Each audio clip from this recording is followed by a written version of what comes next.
Welcome to Electronic Geek. In this video, we shall see how to interface a 16x2 LCD display with Arduino. We will first see the pinout of the LCD display, and later on we will see different library functions, and we will also see how to use those library functions. Okay, so let's get started. Okay, so here you can see a 16x2 LCD display. Okay, it has 16 pins in it, and we'll see the function of each pin. So the first pin says ground. So this pin is to be connected to ground. The next is the VCC pin. It is supposed to be connected to plus 5 volts.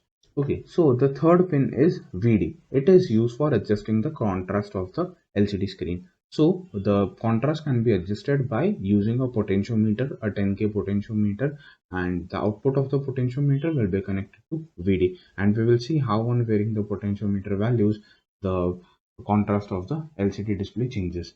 The fourth pin is the RS pin. It is the Resistor Select Pin. Okay, so in this there are two resistors. Basically, first is the command register, the other is the data register. So if you connect this Resistor Select Pin to logic high, then data register will be selected, and if you connect it to ground, then the command register will be selected. Now basically when you select the data register, all the input that you are feeding to this LCD will be treated as the data which is to be displayed. And if you have selected the command register, any input you give to this LCD will be treated as commands given to this LCD display. The next is the read write pin. This is normally supposed to be connected to the ground, because when you connect it to ground, you are able to write to this LCD. Okay. The next is the enable pin. Okay, and these pins from DB0 to DB7 are the 8 data pins through which you feed in your input.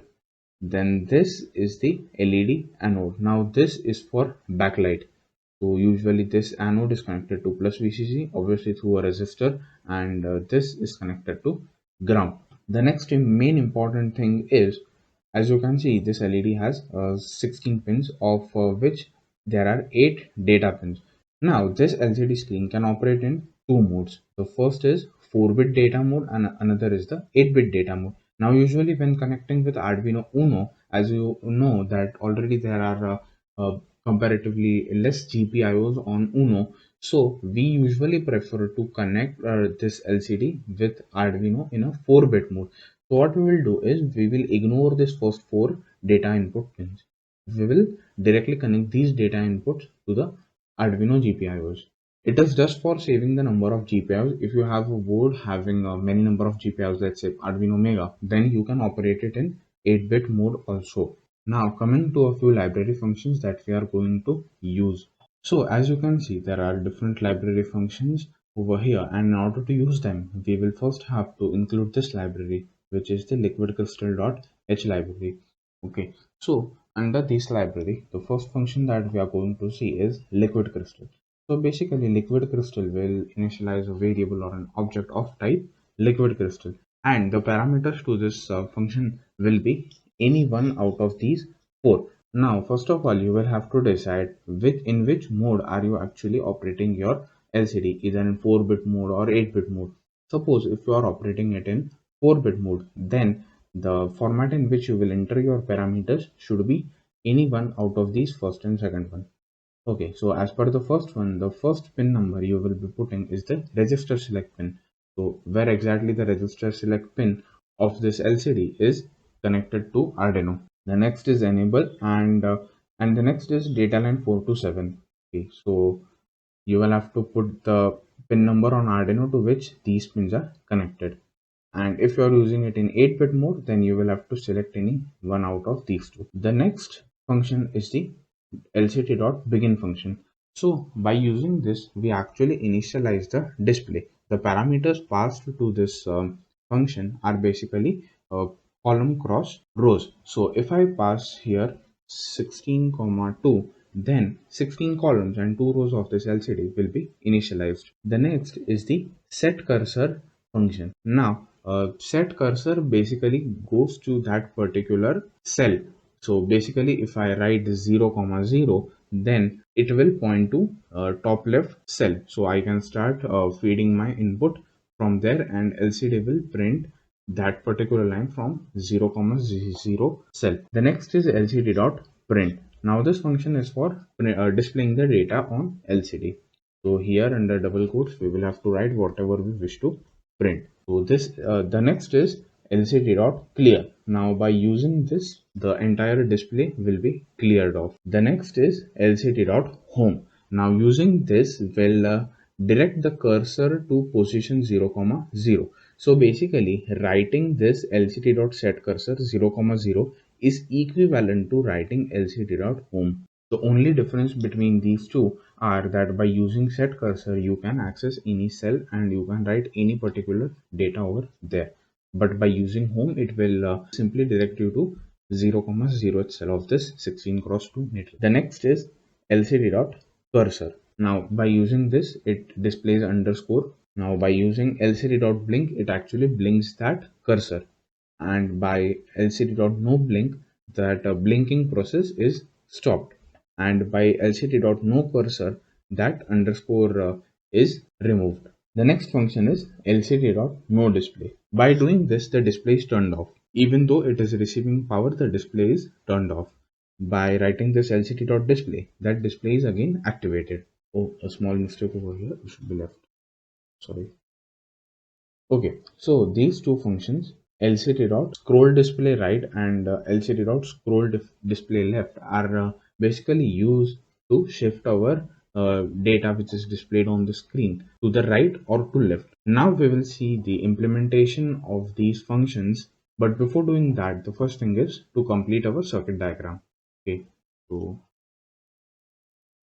the first thing we'll need is a bread Arduino.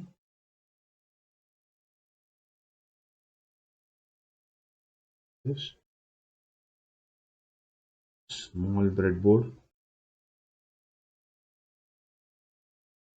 In order to power up this LCD, we will use the 5 volt supplied by Arduino. So we will use this 5 volt pin and we will connect it over here.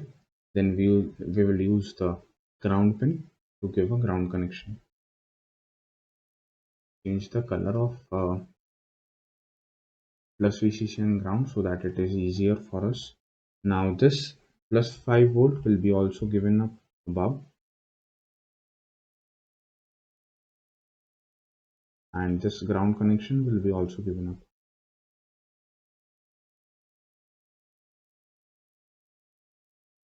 Now we will have to select the potentiometer. Okay,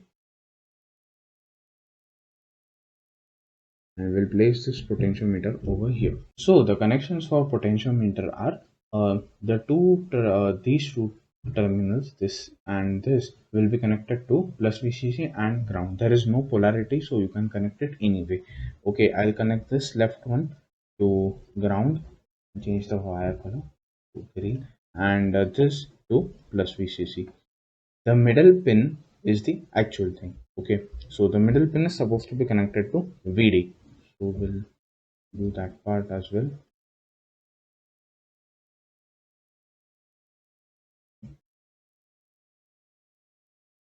VD, and this ground pin will be connected to ground, and this VCC will be connected to plus 5 volts. Now our next pin is the resistor select pin. So the resistor select pin I've thought of connecting it with pin number 12 on Arduino. So I'll take a connection from over here and I'll give it to this. This is the resistor select pin, and I'll extend this and I'll connect it to this. The next is the read write pin. So as told before, read write pin is supposed to be grounded, so we can feed our input. So this pin will be grounded. The next is the enable pin. We will connect enable to pin number 11. So one more connection.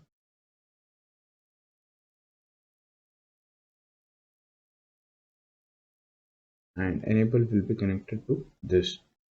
And we will be operating at an 4-bit mode. So these pins DB0, DB1, 2 and 3 will be left as it is without connecting. From pin number 4 to DB7, we will be connecting it to respective pins on the Arduino. So from pin number 5 onwards, I'll start connecting. This will go like this.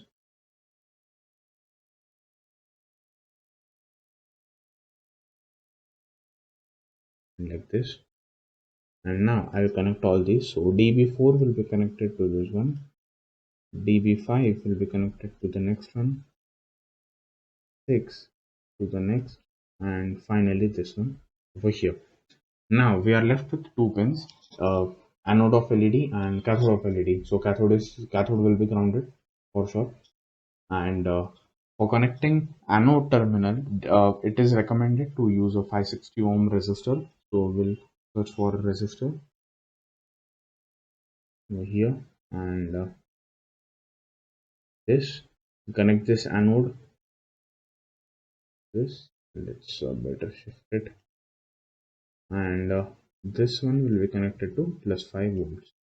Change the resistor value from 1K to 560 ohms. So the potentiometer value we need is of 10K, and we'll change this to 10K from 250K, and now we are done with the circuit. So now I will explain you the code which I have, and then we will verify it by simulating the circuit. The code goes as follows.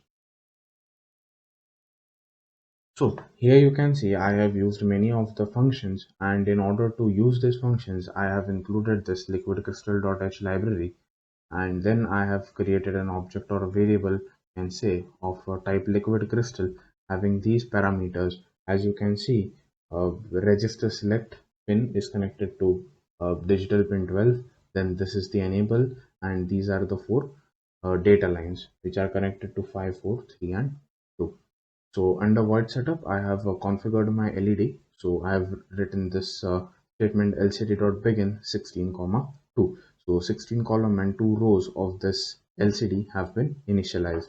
So below in this void loop section, the part of code that I have written will be constantly running till I disconnect the power supply. So the first function called here is the set cursor 0, 0 function. So by writing this, play or any data that I try to display on the LCD screen will start from 0, 0 cell, that is the top left cell. Then I have used this lcd.print, and inside under double quotes I have written welcome to. So the first row welcome to will be printed. Now I have given a delay of 1000 milliseconds, or you can say 1 second, and the next line says lcd.setCursor 0, 1. So now I have approached to 0th column and first row, so the line below the previous one, and there I am printing electronic geek. Again I have given a delay of 1 second, and then I have used lcd.clear function, and by doing so welcome to electronic geek will be cleared. Then I have written lcd.home. Now lcd.home is same as lcd.setCursor 0, 0. The only difference is set cursor allows you to select any column, any row, whereas home will direct you to 0, 0. And then I am printing hello all. Again I have given a delay of half a second, and then by using this lcd.cursor, the underscore will be displayed, and by using lcd.blink, that underscore will be blinking for 1.5 seconds, as I've given the delay over here. Then by using lcd.noblink, the blinking of that underscore has been turned off, and by using lcd.nocursor, that underscore will also disappear. Again I've given a delay of half a second. Then by giving the command lcd.nodisplay, I have turned off the display, and the display will be turned off for 1 second. Then again I have activated the display by writing this lcd.display and lcd.clear. So whatsoever has been written will be cleared up, and again this loop will keep on running. So let's check out the simulation and verify our results. So see, as you can see, this is the underscore sign and it's blinking. Now the display is off, and you can see. So now let's check out by varying the potentiometer wiper to see how this affects the contrast. So if I turn this, see, as you can see, it's getting much dimmer. Now this pin VD is actually receiving 0 volts as the wiper is in extreme left position, so it will be receiving 0 volts. As you move on the wiper towards right, voltage across that terminal will start building. But we'll try using multimeter and we will check the values. So this multimeter, we set one probe over here, other probe over here. Sorry, this, and we can see right now it's 0 volts, and as I move this, voltage is building. So over a certain value, the nothing shall be visible on the display. So we will have to adjust the potentiometer such that we can see it. So this is it about this video. Thank you for being till here. Thank you so much. Please do like, share and subscribe to my channel. If you have any doubts or any suggestions, please do let me know in the comment section. Thank you for being till here. Thank you so much.